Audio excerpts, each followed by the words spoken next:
to try to steal the election, we will never let them do it. Votes cannot be cast after the polls are closed. We saw Joe Biden not long ago, even though the president truly agreed to win. Joe Biden tweeted that it's not up to the president, it's not up to Joe Biden to declare who wins the election. It's up to the voters to do that. I expect that the president will probably thank the people who are in the East region, see that they're doing well.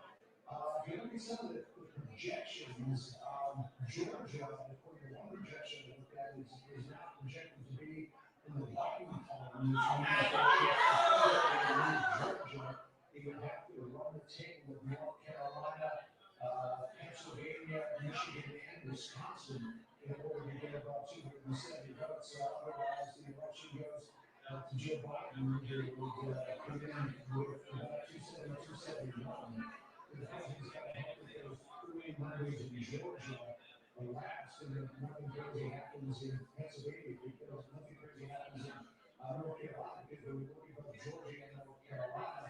The president is head ahead by about the same margin, which is just about 2 votes or so, so there's not a lot of room for more votes to come in for Joe Biden. We are going to all, it looks like, get whatever sleep we can in the next few hours, not knowing who the winner of this election is. And as you were pointing out with Jonathan Shirley and David Foster, this thing can go on for days, before we know actually who won. And as it begins to tighten up, I think that's when the potential for legal challenges increases exponentially, particularly in the state of Pennsylvania, which has got until Friday to count votes, and North Carolina going in the 9 days to count votes as well. So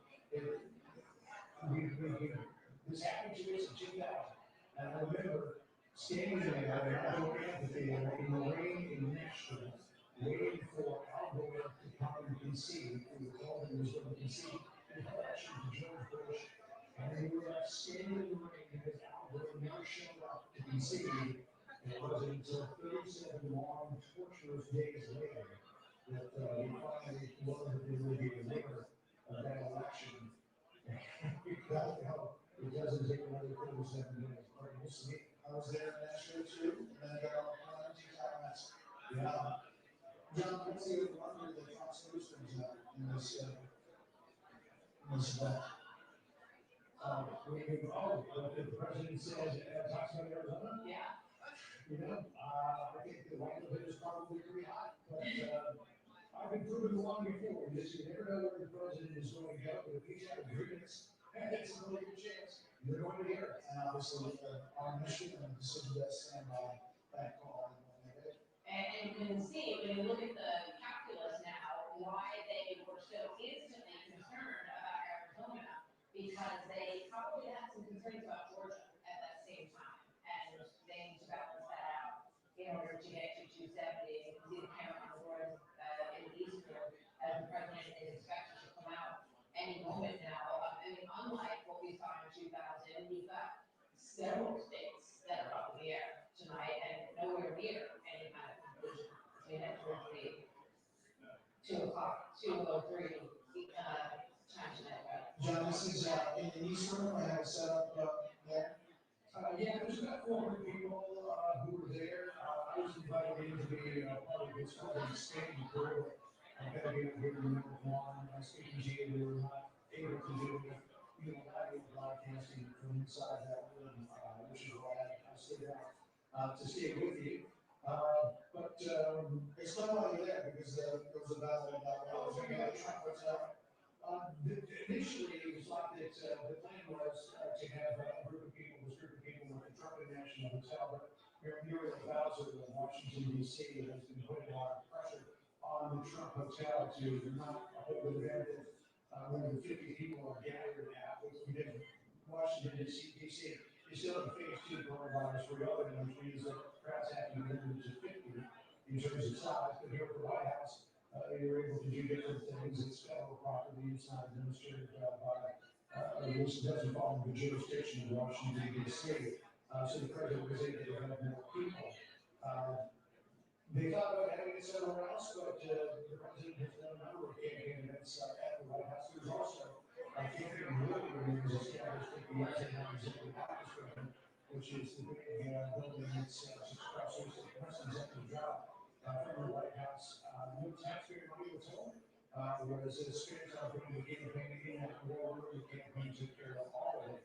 But here you have, it's the situation here in 2020 where you have to live on to the best of our ability, these COVID restrictions. A lot of people would say that the president flaunted not now with the Jews, with the airport guns that he had across the country with campaign rallies. And the decision was made to bring it here to the White House so there's not too much foul, at least in terms of national hotel, because of restrictions imposed by Washington, D.C. So Jonathan, Joe Biden came out at 12:31 this evening, a little over an hour and a half ago now, and the president's going to come out about 5 minutes ago. I mean, you have to wonder if there's ongoing discussion or what took them this long to do this at 2:05 in the morning in terms of how they're going to present their case here. Yeah, well, I think I've been waiting to see if Georgia was going to be declared, and it became clear that that wasn't going to happen because of the suspension of counting there in Fulton County, or at least reduction in counting in Fulton County. That they probably got an argument together. And I think you're probably going to see the president really has something to accomplish in terms of the potential for, as he has been saying in the campaign trail for weeks and not months now, that the only way that he is going to lose is if the election is stolen. And maybe sort of lay the groundwork here for myriad legal challenges to the outstanding vote of these extended deadlines that we see in many states across the nation. There was a thought earlier tonight that the president already had a sizable lead in places like Pennsylvania and North Carolina, that there wouldn't be any reason for a legal challenge, but as that vote begins to tighten, and you expect it to tighten in Pennsylvania as well, as the more results come in from the Democratic areas around Philadelphia and Pittsburgh. That the likelihood and the probability that a legal challenge grows with every vote for Joe Biden that comes in, and every percentage point by which the vote difference begins to tighten. So I think the president may begin to lay the case there that he has to go to court and start to challenge these votes for fear that the president will want to say the election could be stolen from the Republicans. John, stand by. Chris Wallace, what do you think the president's going to do? Obviously, listen from the West. Yeah, I think that both of them are setting the table for the possibility of legal challenges. And, it's going to be interesting. We've seen somewhat reminiscent of 2000. The Democrats count every vote, keep the vote going until every vote has been counted. And the Republican, in this case, President Trump, is going to say that, there's a way to do it, and we're going to go to the court to protect our rights. We're worried about tampering with the vote. It's somewhat different, however. Obviously, in Florida, we had a result in Florida, or close to a result, a disputed result, but we're in a situation now where we're nowhere near Pennsylvania County Walden, folks, or Georgia, or a number of these states. So it's a more complicated case for the president to make now than it was in Florida, where all the states have been called at various points. George W. Bush had been declared the winner. Joe Biden, Al Gore had actually conceded and then had to rescind his concession. And of course, the famous line, you don't be snippy about it. So, I mean, this is going to be a more complicated and tougher case for this president to make than it was for George W. Bush. It's going to be excruciating for the country. Well, I think it would be, sort of difficult in terms of, you look at the comparison, let's take a state like Pennsylvania. You look at the rural counties in the middle versus, the counties that are strong Democratic counties, Pittsburgh, but also around that Philadelphia area. That's one level of division. But I think you also have to keep in mind, when places like Georgia, you're looking at votes around the Atlantic area, heavily minority votes. In Pennsylvania, you're looking at votes concentrated in Philadelphia and Pennsylvania. Specifically in Philadelphia, heavily minority votes. And the suggestion that there might be some hanky-panky or whatever is again going to raise the level of division, I think, in the country. I think it just tears our social fabric. We have under 2 minutes now before the president. But we do have a call to make. The decision desk is now calling the Montana Senate race where the incumbent Steve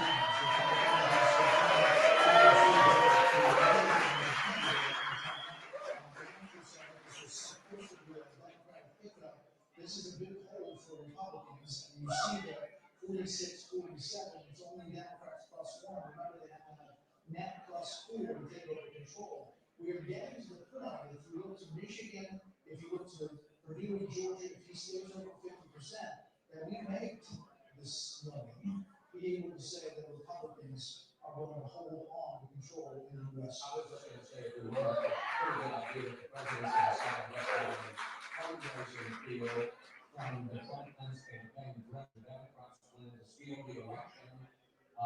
We're emailing you now to ask you to step up one last time and defend the president. The Democrats will steal the election. We can't let them get away with it. So we are on full scale 2000 litigation, and they're raising money to begin a legal effort to stop vote counting in various places. And they say that the Democrats are stealing the election. Actually, kind of finish myself.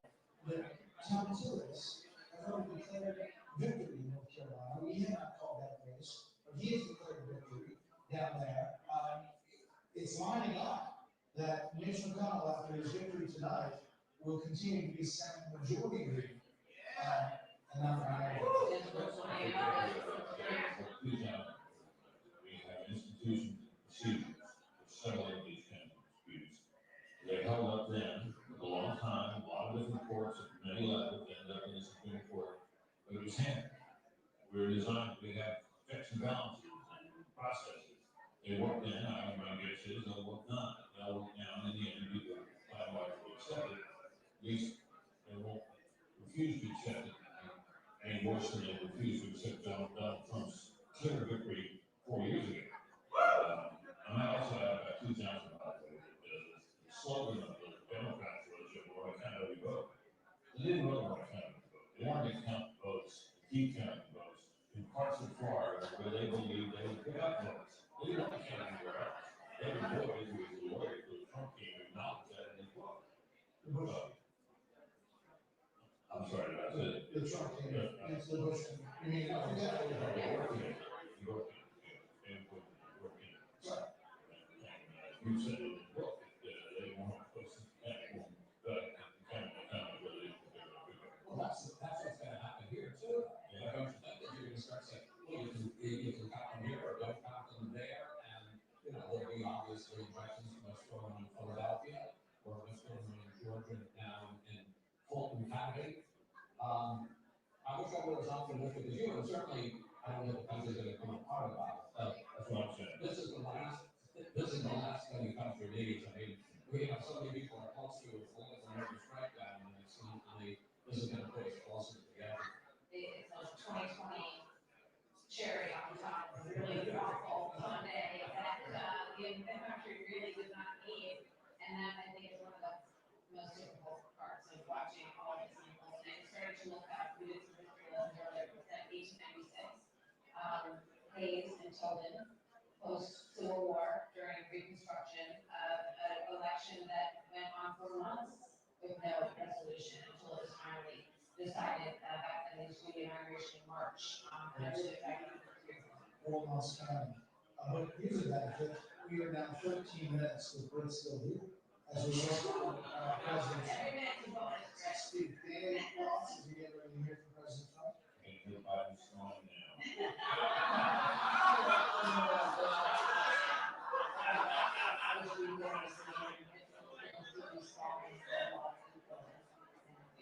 We all remember it, we were covering it. I was bed at night thinking President Bush was won, and I woke up in the morning with my husband saying, I'm so sorry I didn't win. It still weighs heavy on people's minds, and at the time, there was no incumbent in the White House. One thing that's really different about this is the setting where President Trump is going to be speaking from the East Room of the White House, just below the residence that he calls home, in the people's house. I think that feels a little bit different to me. Well, that's a lot different for the Republican National Convention. The final speech on Thursday night to be on the South Lawn, we were there, and this White House for this president, in an age of COVID-19 has been the place where he is delivering the big moments. And this is obviously one of the biggest as he tries to hold on to the re-election. Yeah, he has been forced to do all of these events right at the White House, and it is his home and his residence, and he does gain the advantage of being able to have this amazing backdrop and very presidential environment for these big moments. Can I just say something? I mean, we need to make the point, and obviously there are concerns, but the idea that the vote isn't over on election day and that elections aren't decided in 2000, it wasn't decided in 2004. We didn't know whether Bush or Carter was going to win. I remember youngster John Kennedy and Richard Nixon in 1960. We didn't know until the morning that Kennedy had beaten Nixon. So the idea that we don't know by some witching hour on election night or the morning after who the president is not unusual and is no sign that there's anything funny going on. And perhaps when the vote is counted in all these places, there are 6 major states that are still undecided. It may be that without Pennsylvania, one of these gentlemen is able to win, and we're able to avoid this litigation. I hope so, but as you say, Martin, it's 2020. It took 3:30 in the morning in 2016 for us to make that final call, to call for the 45th president of the United States. This moment, it's fraught with a lot of things, but really just getting it done in each one of these states is the deal that these state election officers have to do. Right, so earlier we were discussing this, and the lawyers came in, and I think Virginia made the point. These decisions about how elections are conducted are set by the state legislature.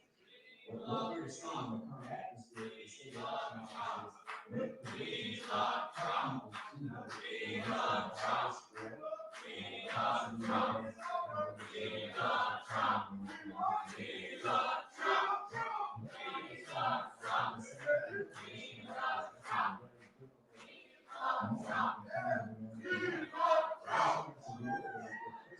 it's not unusual that you have an election, the president deciding beyond the date of the election, and it's a different consequence of the fact that every state, states' rights and amendment, is able to make their own rules for how the election is conducted within their boundaries.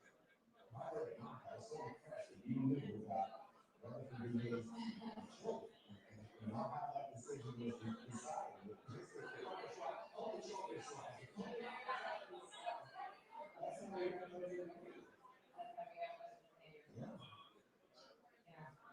And that's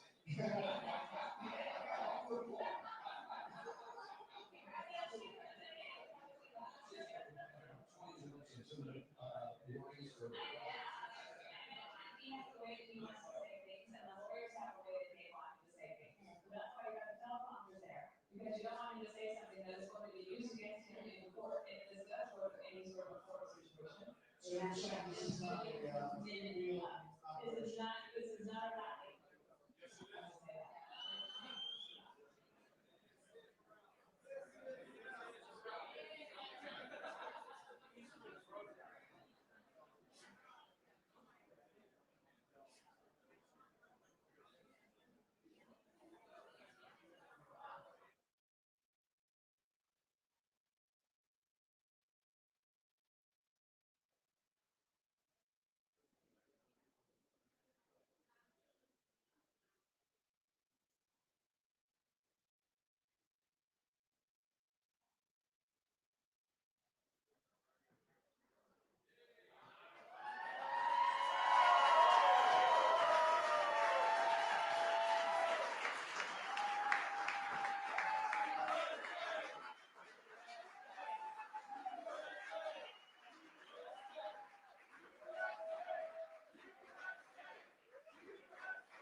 Ladies and gentlemen, the President of the United States, Donald J. Trump.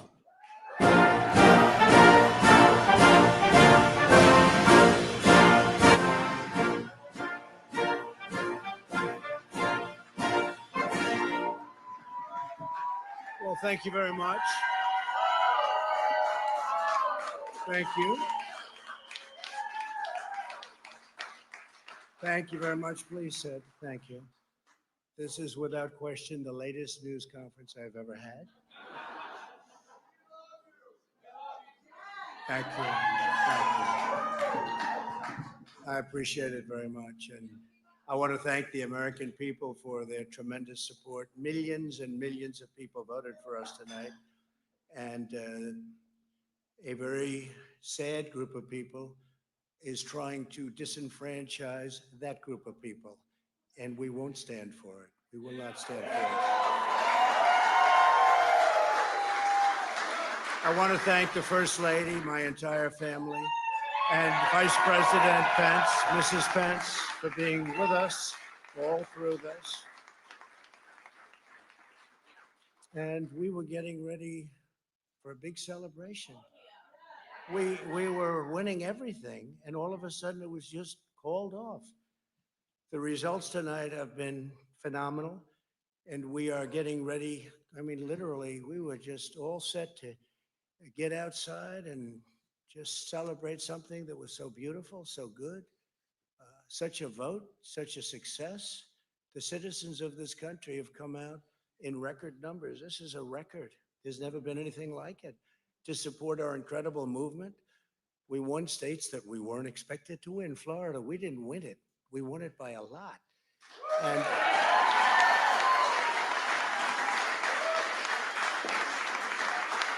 we won the great state of Ohio.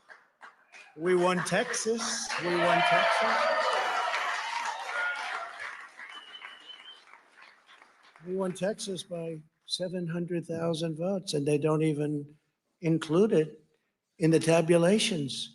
It's also clear that we have won Georgia. We're up by 2.5% or 117,000 votes with only 7% left. They're never going to catch us. They can't catch us. Likewise, we've clearly won North Carolina,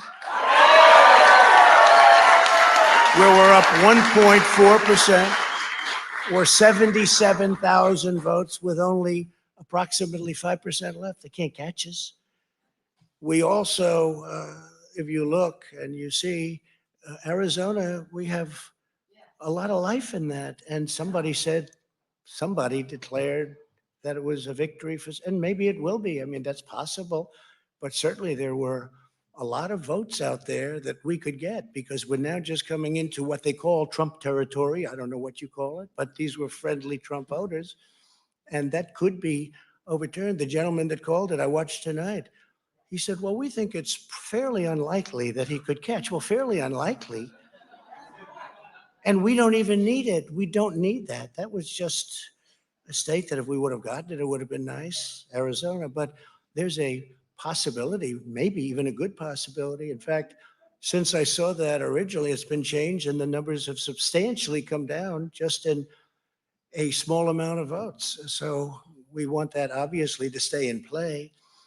But most importantly, we're winning Pennsylvania by a tremendous amount of votes.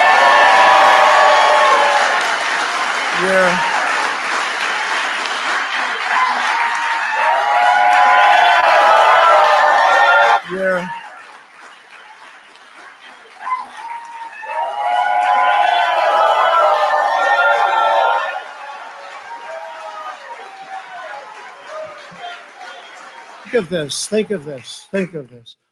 We're up 690,000 votes in Pennsylvania, 690,000. These aren't even close. It's not like, oh, it's close. With 64% of the vote in, it's going to be almost impossible to catch. And we're coming into good Pennsylvania areas where they happen to like your president. I mean, it's like very good. So we'll probably expand that. We're winning Michigan, but I'll tell you, I looked at the numbers. I said, whoa. I said, wow, that's a lot. By almost 300,000 votes. And 65% of the vote is in. and we're winning Wisconsin. So we're winning. We don't need all of them. We need, because when you add Texas in, which wasn't added, I spoke with the really wonderful governor of Texas just a little while ago, and Greg Abbott, he said, congratulations. He called me to congratulate me on winning Texas. I mean, we won Texas. I don't think they finished quite the tabulation, but there's no way. And it was almost complete, but he congratulated me. Then he said, by the way, what's going on? I've never seen anything like this. Can I tell you what? Nobody has. So we won by 107,000 votes with 81% of the vote. It's Michigan. So when you take those three states in particular, and you take all of the others, I mean, we have so many, we had such a big night. You just take a look at all of these states that we've won tonight, and then you take a look at the kind of margins that we've won them by. And all of a sudden, it's not like we're up 12 votes and we have 60% left. We won states, and all of a sudden, I said, what happened to the election? It's off. And we have all these announcers saying, what happened? And then they said, oh, because you know what happened? They knew they couldn't win. So they said, let's go to court. And did I predict this, Newt? Did I say this? I've been saying this from the day I heard they were going to send out tens of millions of ballots. I said exactly, because either they were going to win, or if they didn't win, they'll take us to court. So Florida was a tremendous victory, 377,000. Texas, as we said. Ohio, think of this. Ohio, a tremendous state, a big state. I love Ohio. We won by 8.1%, 461. Think of it. Almost 500,000 votes. North Carolina, big victory with North Carolina.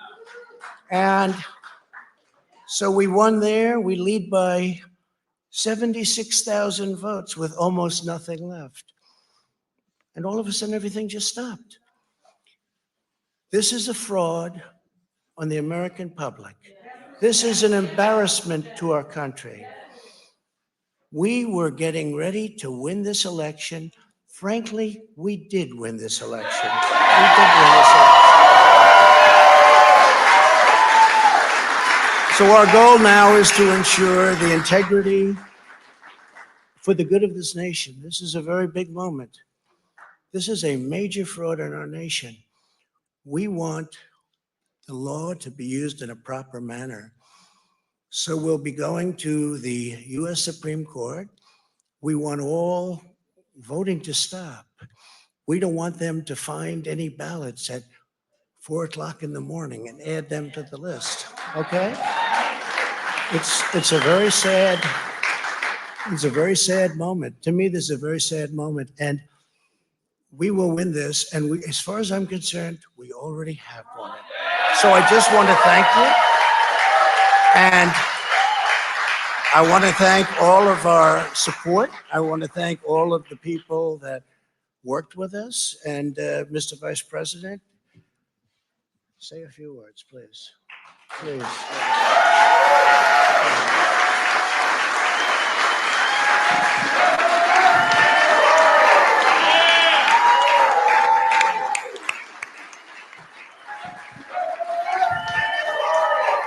I want to join you in thanking more than 60 million Americans who have already cast their vote for 4 more years for President Donald Trump in the White House.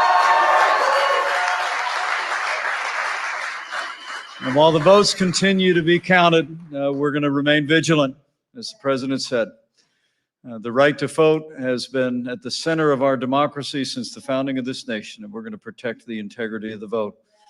But I really believe with all of my heart, with the extraordinary margins, Mr. President, that you've inspired in the states that you just described, and the way that you launched this movement across the country to make America great again, I truly do believe, as you do, that we are on the road to victory and we will make America great again. Thank you, Mr. President. Thank you very much, everybody. America great again. Thank you, Mr. President. Thank you very much, everybody.